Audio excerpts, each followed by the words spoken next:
ಕೊನೆಗೂ ನಡೆದೇ ಹೋಯಿತು ಮಿಡ್ ನೈಟ್ ಎಲಿಮಿನೇಷನ್. ಸದ್ಯ ಇದೀಗ ಮೋಕ್ಷಿತಾ ಅವರು ಔಟ್ ಆಗಿದ್ದಾರೆ ವೀಕ್ಷಕರೇ. ಬನ್ನಿ ಈ ಒಂದು ವಿಡಿಯೋನ ನೋಡ್ಕೊಂಡು ಬರೋಣ. ಈ ಒಂದು ಅಸಲಿ ಆಟ ಇನ್ಮೇಲೆ ಕೇವಲ 2 ದಿನ ಮಾತ್ರ. ಸೊ ಬಿಗ್ ಬಾಸ್ ಮನೆಯಿಂದ ಮೋಕ್ಷಿತಾ ಇದೀಗ ಕಣ್ಣೀರಲ್ಲಿ ಆಚೆ ಬಂದಿದ್ದಾರೆ. ಸೊ ಏನಾಯ್ತು ಎಂಬುದರ ಸಂಪೂರ್ಣ ಮಾಹಿತಿಯನ್ನು ನೋಡ್ಕೊಂಡು ಬರೋಣ. ಈ ವಿಡಿಯೋ ನೋಡೋಕೆ ಮೊದಲು ನೀವು ನಮ್ಮ ಚಾನಲ್ಗೆ ಸಬ್ಸ್ಕ್ರೈಬ್ ಆಗಿಲ್ಲ ಅಂದ್ರೆ ಹೇಗೆ ಕೂಡದೆ ಸಬ್ಸ್ಕ್ರೈಬ್ ಆಗಿ, ಹಾಗೆ ಪಕ್ಕದ ಬೆಲ್ ಐಕಾನ್ ಕ್ಲಿಕ್ ಮಾಡ್ಕೊಳ್ಳಿ ವೀಕ್ಷಕರೇ.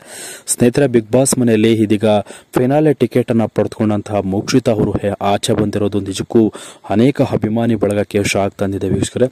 ಬಿಗ್ ಬಾಸ್ ಮನೆಯಲ್ಲಿ ಮೋಕ್ಷಿತಾ ಅವರ ಒಂದು ಕಡಿಮೆ ಮತದಿಂದ ಇದೀಗ ಬಿಗ್ ಬಾಸ್ ಮನೆಯಿಂದ ಆಚೆ ಬಂದಿದ್ದಾರೆ. ಸೊ ಕೊನೆಗೂ ಟಾಪ್ 5 ಕಂಟೆಸ್ಟೆಂಟ್ ಬಿಟ್ಟು ಇದೀಗ 6 ಜನ ಸ್ಪರ್ಧಿಗಳು ಉಳಿದುಕೊಂಡಿದ್ರು. ಸೊ ಅಸಲಿಗೆ ಬಿಗ್ ಬಾಸ್ ಮನೆಯಿಂದ ಒಬ್ಬರು ಹೋಗಬೇಕಾಗಿತ್ತು. ಸದ್ಯ ಇದೀಗ ಮೋಕ್ಷಿತಾ ಅವರು ಬಿಗ್ ಬಾಸ್ ಮನೆಯಿಂದ ಆಚೆ ಬಂದಿದ್ದಾರೆ.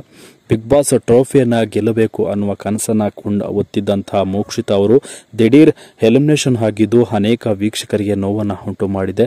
ಬಿಗ್ ಬಾಸ್ ಮನೆಯಲ್ಲಿ ಪ್ರಬಲ ಸ್ಪರ್ಧಿಯಾಗಿ ಇದೀಗ 2 ಮಹಿಳಾ ಸ್ಪರ್ಧಿಗಳು ಉಳ್ಕೊಂಡಿದ್ದಾರೆ. ಮೊದಲಿಗೆ ಮೋಕ್ಷಿತಾ ಹಾಗೆ ಭವ್ಯಗೌಡ. ಮೊದಲಿಗೆ ಮೋಕ್ಷಿತಾ ಅವರು ಟಿಕೆಟ್ ಫಿನಾಲೆ ಪಡೆದುಕೊಂಡು ಇದೀಗ ಒಂದು 3ನೇ ಸ್ಥಾನದಲ್ಲಿದ್ರು. ಸೊ ಸದ್ಯ ಇದೀಗ ಭವ್ಯಗೌಡ ಅವರು ಇದೀಗ ಟಾಪ್ 6ನೇ ಸ್ಥಾನದಲ್ಲಿದ್ದರು. ಸದ್ಯ ಇದೀಗ 3ನೇ ಸ್ಥಾನದಲ್ಲಿದ್ದಂತಹ ಮೋಕ್ಷಿತಾ ಅವರು ದಿಢೀರ್ ಎಲಿಮಿನೇಷನ್ ಆಗಿದ್ದು ನಿಜಕ್ಕೂ ಒಂದು ಬಿಗ್ ಬಾಸ್ ಟ್ವಿಸ್ಟ್ಗೆ ಶಾಕ್ ಆಗಿದೆ. ಸೊ ಬಿಗ್ ಬಾಸ್ ಅನೌನ್ಸ್ ಆಗ್ತಿದ್ದಂತೆ ಮೋಕ್ಷಿತಾ ಅವರು ಕಣ್ಣೀರನ್ನು ಹಾಕಿದ್ದಾರೆ. ಸೊ ದಿಢೀರ್ ಅಂತ ಈ ಒಂದು ಮಿಡ್ ನೈಟ್ ಎಲಿಮಿನೇಷನ್ಗೆ ಸಾಕ್ಷಿಯಾಗಿದ್ದಾರೆ ಒಂದು ಮೋಕ್ಷಿತಾ ಅವರು. So Bigg Boss finale ticket ಅನ್ನು ಪಡೆದುಕೊಂಡಂತಹ ಮೊದಲ ಸ್ಪರ್ಧಿ ಹನುಮಂತು, 2ನೇ ಸ್ಪರ್ಧಿ ತ್ರಿವಿಕ್ರಮ್, ಹಾಗೆ ಮೋಕ್ಷಿತಾ ಅವರು 3ನೇ ಸ್ಪರ್ಧಿ ಆಗಿದ್ರು. ಸೊ ಸದ್ಯ 3ನೇ ಸ್ಪರ್ಧಿ ಆಗಿದ್ರು, ಫಿನಾಲೆ ಸೆಲೆಕ್ಟ್ ಆಗಿದ್ರು ಕೂಡ ಮಿಡ್ ನೈಟ್ ಎಲಿಮಿನೇಷನ್ ಇಂದ ಇದೀಗ ಆಚೆ ಬಂದಿದ್ದಾರೆ.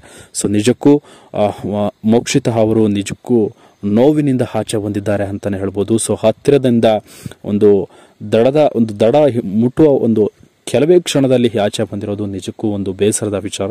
ಸೊ ಫಿನಾಲೆಯಲ್ಲಿ ಕಷ್ಟಪಟ್ಟು ಹಾಡಿ ಗೆಲ್ಲುವ ಒಂದು ಆಸೆಯನ್ನ ಕನಸನ್ನು ಹೊತ್ತಿದ್ದಂತಹ ಫಿನಾಲೆ ಒಂದು ಟ್ರೋಫಿಯನ್ನ ಹಿಡಿಬೇಕು ಅನ್ಕೊಂಡಿದ್ದಂತಹ ಮೋಕ್ಷಿತಾ ಅವರು ಆಚೆ ಬಂದಿದ್ದಾರೆ. ಸೊ ಇದರ ಬಗ್ಗೆ ನಿಮ್ಮ ಅನಿಸಿಕೆಯನ್ನು ತಿಳಿಸಿ ಅಂತ ಹೇಳ್ತಾ ಈ ವಿಡಿಯೋನ ಮುಗಿಸ್ತಾ ಇದ್ದೀನಿ ವೀಕ್ಷಕರೇ. Thank you.